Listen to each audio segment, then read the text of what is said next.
তাহলে ডেস্কটপ কেনার জন্য আপনার সর্বপ্রথম কি লাগবে? মাদারবোর্ড লাগবে। তাহলে আমরা এখান থেকে মাদারবোর্ডটা সিলেক্ট করি।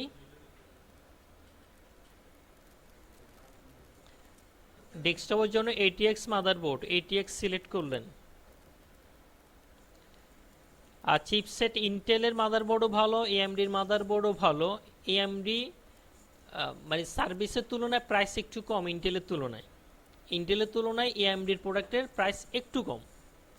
আচ্ছা, আপাতত আমরা ইন্টেল সিলেক্ট করি। ওকে, আর এরপরে এখানে আপনারা কাস্টমাইজের ক্ষেত্রে আমরা এখানে লো টু হাই সিলেক্ট করে দিচ্ছি, যেন আমাদেরকে লো প্রাইস থেকে হাই প্রাইস দেখায়।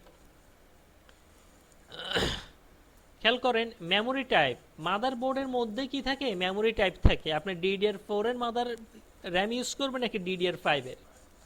যদি DDR5 এখন খুব লেটেস্ট, যদি DDR5 এ যান তাহলে প্রাইসটা আপনার বেশি চলে আসবে। DDR4 দিয়ে আপনার খুব ভালো পারফরমেন্স পাবেন। ওই হিসেবে আমরা DDR4 সিলেক্ট করে দিচ্ছি। ঠিক আছে? আচ্ছা, চিপসেটের মধ্যে এখানে আপনি এখানে ফিল্টার করতে পারেন। আপাতত আমরা এটা না ধরি। আর সকেট, CPU সকেট পাইছিলেন না? DDR4 সিলেক্ট করার সাথে সাথে তার সাপোর্টেড CPU সকেট এখন বর্তমানে LGA1700 আছে, এটা সিলেক্ট করে দিচ্ছি। ওকে, আর বাকি জিনিসগুলো আপাতত না ধরতেছি, বাকি জিনিসগুলো মাদারবোর্ডে থাকবে বাই ডিফল্ট। তাইলে আমরা সর্বনিম্ন মাদারবোর্ড পাচ্ছি 11,000 টাকা দামের। কত হাজার টাকা দামের? 11,000 টাকা দামের। এটা হচ্ছে রাহেন্সের ওয়েবসাইট। আপনার প্রয়োজনে আরও ব্র্যান্ডের অনেকগুলো ওয়েবসাইট আছে, গ্লোবাল ব্র্যান্ড আছে, স্টারটেক আছে, কম্পিউটার সোর্স আছে, কম্পিউটার ভিলেজ আছে। ওদের ওয়েবসাইট থেকেও আপনি কি করতে পারেন? ফিল্টার করে করে আস্তে আস্তে বানাইতে পারেন। আচ্ছা, তাহলে আমরা মনে করেন আমাদের বাজেট টোটাল 50,000 টাকা, এর ভিতরে আমাদেরকে বানাইতে হবে। তাহলে আমরা সিলেক্ট করলাম এই মাদারবোর্ডটাতে। দেখেন এখান থেকে একটু শর্টলি দেখেন, এটার ইন্টেলের চিপসেট হচ্ছে A610, আর পরে সকেট সাপোর্টেড হচ্ছে LGA1700। আপনার বইতে একটা পেজ পাইছিলেন না? ওখানে LGA1700 কি কি সাপোর্ট করে সেটা লিখে আছে, বা এখান থেকেও সেটা দেখা যাবে। আমি আপনাদেরকে বলতেছি কোনো কিছুই মুখস্থ করতে হবে না, সবগুলো ডকুমেন্টেশন দেখে দেখে কাজ করবেন। আচ্ছা, এটা CPU সাপোর্ট করে 12 জেনারেশন এবং 13 জেনারেশন। সেলারেন প্রসেসর সাপোর্ট করে, ইন্টেল কোর সাপোর্ট করে। ঠিক আছে? আর এখানে ইন্টেল কোর সাপোর্ট করা মানে হচ্ছে কি, core i3, core i5, core i7, core i9 support করবে এই জেনারেশনগুলো। র্যাম স্লট কয়টা আছে? 2টা আছে। ম্যাক্সিমাম র্যাম কতটুকু সাপোর্ট করবে? 64 GB। আর বর্তমানে আমাদের ডেস্কটপ বা ল্যাপটপ 16 জিবির নিচে আসলে কাজ হবে না। কত জিবির নিচে? 16 জিবির নিচে কাজ হবে না। আর আপনি আজকে 50,000 টাকা ইনভেস্ট করতেছেন, 50,000 টাকা ইনভেস্ট করার সময় প্ল্যান রাখতে হবে যে আগামী 5 বছর যেন আপনাকে ইনভেস্ট করতে না হয়। ঠিক আছে? তো এখন যদি আপনি আরও কম সাপোর্টেড র্যাম সাপোর্ট করেন, 2 বছর পরে 16 জিবি র্যামে কাজ হবে না, র্যাম 32 জিবি লাগবে। অ্যাভারেজ দেবেন সব 32 জিবি। আমরা যখন স্টুডেন্ট ছিলাম তখন আমাদের ল্যাবের পিসিগুলো ছিল 2 জিবি, তা আমরা আসার পরে হয়ে গেছে 4 জিবি। কিছুদিন পরে 2-3 বছর পরে করে ফেলছে, আইডিবি দিছে 8 জিবি। এখন আইডিবি রিকোয়ারমেন্টস হচ্ছে কত জিবি? 16 জিবি। আগামী 3 বছর পর খবর নেবেন, দেখবেন যে 32 জিবি। এখন মার্কেটে আপনি ল্যাপটপ দেখতে চান, অ্যাভারেজ দেখবেন 8 জিবি থেকে 16 জিবি। কেউ 8 জিবির নিচে পিসি বানাচ্ছে না, কারণ এখনকার কাজকর্ম এত বেশি ভারী হয়ে যাচ্ছে। 8 জিবি নিচ হলে আপনি কাজ করে মজা পাবেন না। ঠিক আছে? এটা আমরা আরও একটু দেখেন, আরও স্টাডি করে এটা থেকে।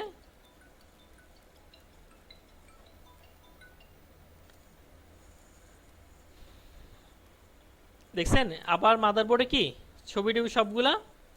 ঠিক আছে? এটা আমাদের ওই মাদারবোর্ডের সাথে মিলছে, কারণ আমাদের ওই মাদারবোর্ডটা আসুসের, এটাও কি আসুসের।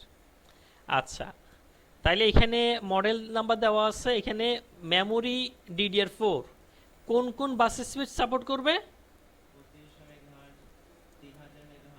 এগুলো সবগুলা কি করবে? সাপোর্ট করবে। আচ্ছা, এটা আনবাফার্ড মেমোরি।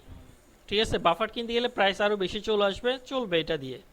আর এটা দেখেন স্টোরেজের ক্ষেত্রে এটা M2.SSD সাপোর্ট করবে একটা, M2. এটা সাপোর্ট করবে একটা, ঠিক আছে। তার কনফিগারেশন হবে কি এটা। এসএসডির মধ্যে আবার দুইটা ক্যাটাগরি আছে, একটা হচ্ছে SATA SSD আর একটা হচ্ছে M2.SSD। M2.SSD এর প্রাইসটা SATA SSD এর তুলনায় কি বেশি, এবং কাজের স্পিডটাও কি বেশি। আচ্ছা, ইউএসবি পোর্ট আছে কয়টা দেখেন, ঠিক আছে, চারটা আছে। এদিকে ব্যাক প্যানেলে চারটা, ফ্রন্ট প্যানেলে কয়টা, দুইটা, ঠিক আছে। আচ্ছা, কম্পেটেবিলিটি Core i7 এগুলো সব সাপোর্ট করবো, Core i3, Core i7। তাহলে আমি এটা অ্যাড টু কাট করলাম, কি করলাম, অ্যাড টু কাট করলাম। এরপর আমার কি লাগতেছে বলেন, প্রসেসর অল ব্র্যান্ড ইন্টেল হবে আমাদের প্রসেসর, যেটা ইন্টেল সিলেক্ট করছি। আমাদের বলে দিছে জেনারেশন লাগবে কত, 12 অথবা 13।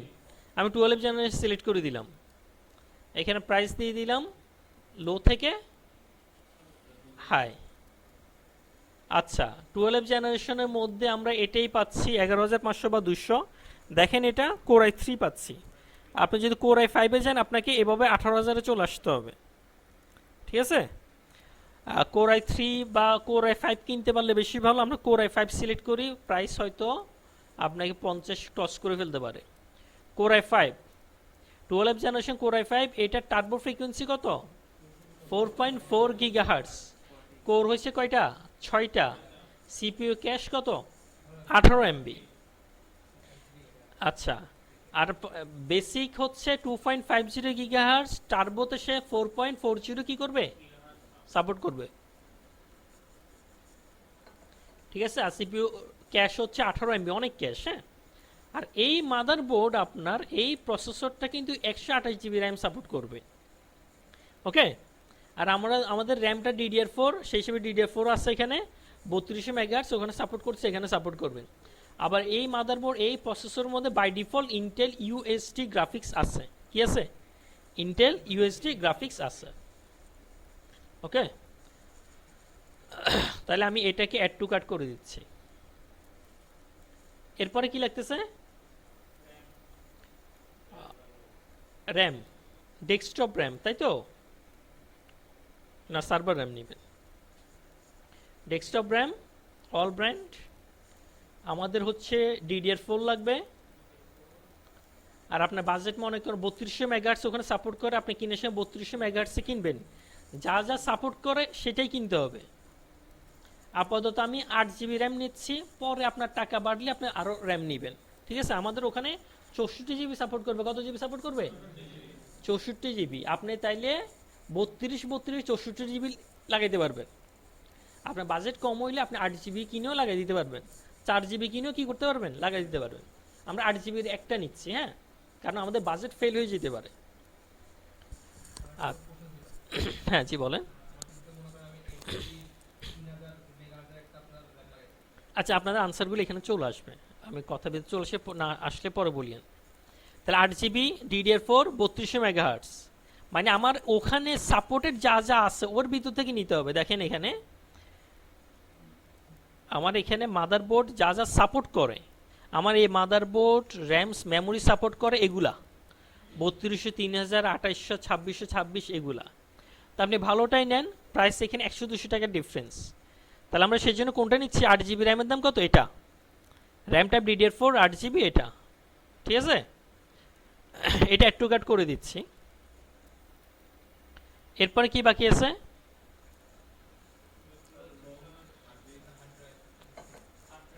আচ্ছা আমরা SSD নিয়ে ফেলি, একটা ইন্টারনাল SSD আমাদের হচ্ছে M2. সাপোর্ট করে, কি সাপোর্ট করে, M2.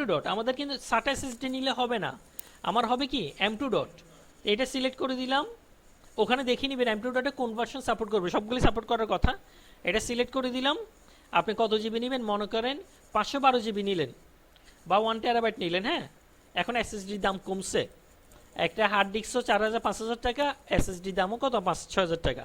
তো আমরা এটা অ্যাড টু কাট করে দিলাম, ঠিক আছে। M2 ডট, যেহেতু আমার মাদারবোর্ড M2 ডট সাপোর্ট করে, আমাকে M2 ডট নিতে হবে। আপনি যদি SATA SSD কিনে ফেলেন তাহলে কি হবে না। আচ্ছা, এরপরে কি বাকি আছে?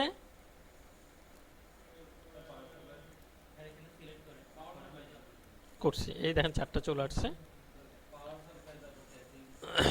আচ্ছা, ক্যাশিংটা সিলেক্ট করে ফেলি। ক্যাশিং,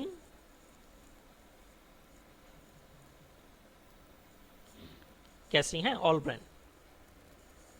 আপনার এখানে আমাদের যেহেতু ATX এর জন্য একটু বড় কি লাগবে, ক্যাশিং লাগবে। ATX এর জন্য কি লাগবে, বড় ক্যাশিং লাগবে। হ্যাঁ, এগুলো একটু বড় ক্যাশিং। এখানে মোটামুটি কম বাজেটের মধ্যে একটা নিয়ে ফেললে হবে, ঠিক আছে।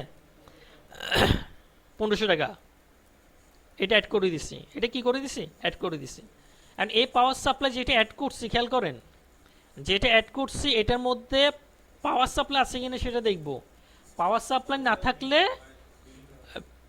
কুলিং ফ্যান বিল্ট ইন নাই, পাওয়ার সাপ্লাই তাইলে নাই, তাহলে আমাকে আলাদা করে পাওয়ার সাপ্লাই নিতে হবে, বুঝছেন।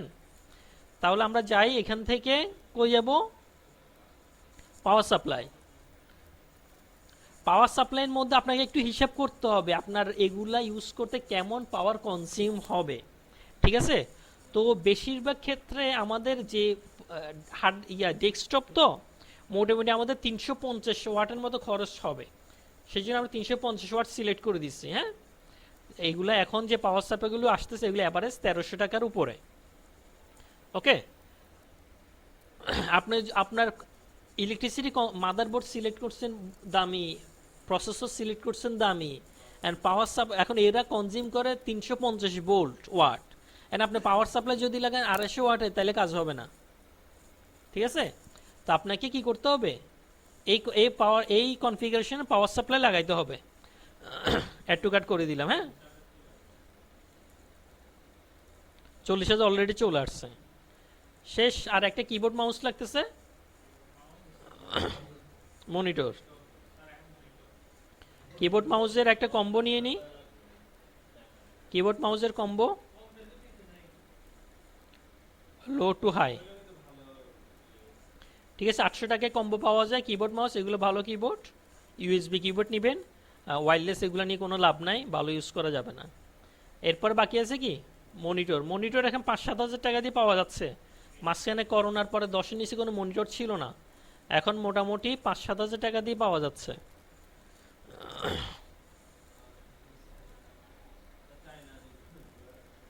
ঠিক আছে, আপনারা বিউসনিক, আমাদের এগুলো বিউসনিক আছে, তা ল্যানোভোর এগুলো অনেক ভালো। হ্যাঁ, ল্যানোভোর এগুলো। ওকে, মনিটর সিলেক্ট করে দিলাম। হুম, ভিউসনিকও ভালো, আমাদের এইগুলা ভিউসনিক অনেকগুলো আছে। লিনোভো আরও ভালো, ভিউসনিক চাইনিজ তো পুরা, লিনোভো চাইনিজ, ওইটা চাইনিজের ভিতরে ভালো আর কি, লিনোভোটা আরও ভালো। ঠিক আছে, 7,900 টাকা। আচ্ছা, তাহলে আমার খরচ আসি গেলে কত, 49,600, আরও 400 টাকা বাকি। ওইটা চা নাস্তা খাইতে বললেন, বন্ধু যাকে নিয়ে গেলেন তার একটু চা নাস্তা খাওয়াইলেন। না, এর ফিটিংয়ের জন্য চার্জ নেয় না তো।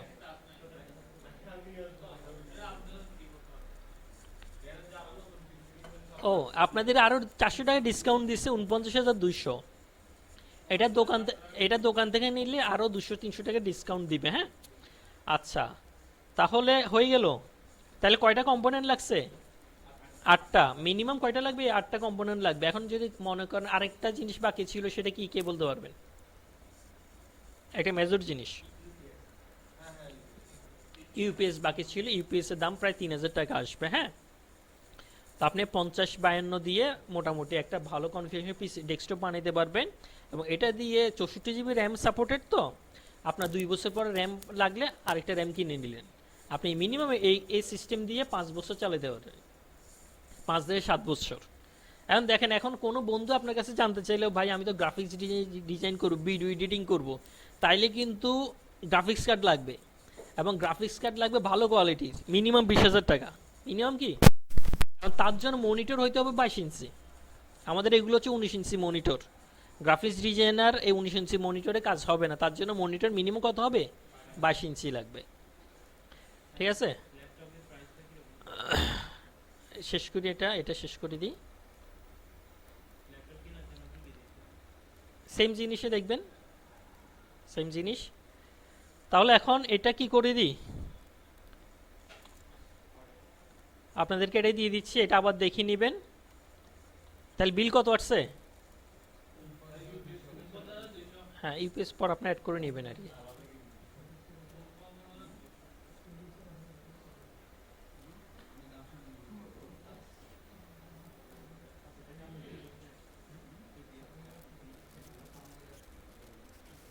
তাহলে ৪৯,২০০ টাকা দিয়ে আপনি মোটামুটি এই হাই কনফিগারেশন একটা পিসি বানাইতে পারবেন। ঠিক আছে।